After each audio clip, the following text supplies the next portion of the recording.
छत्तीसगढ़ की संस्कृति बहुत धनी संस्कृति है। छत्तीसगढ़ की गोद में बसे नदी पर्वत से सजे बस्तर और बस्तर में झिक्कू मिट्टी के अमर प्रेम कथा, एक ऐसा प्रेम कथा जिनला सुने तो सभे देखे कोई नहीं। आवा माया प्रीत की जीवंत कथा ला प्रस्तुत है। माया के सुगंध छुपाए ले नहीं छुपा, वैसन झिक्कू मिट्टी के माया के सुगंध आस पास में फैल चुके रहे से मिट्टी दूर चले जाए ये डर से भाई मन एक शर्त रखी, तोला मिट्टी संग बिहाव करना है तब तोला घर जवाई बनना पड़े। कथे माया में कोई शर्त नहीं रहे, लेकिन झिक्कू काहे तोला पता है मोर मन के उरिया माँ बस तोरे बसे रहे। मोर तन मन धन मत की इच्छा बसे है। मिट्टी तहु मोर सास सास में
की बात है। झिक्कू के रत्ता देखत देखत संझा हो गई।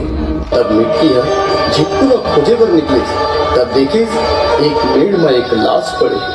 वो लाश काकरो नहीं, ओकर अपन झिक्कू के रहे। लेकिन कथे न दर्द अपन मन ही देते।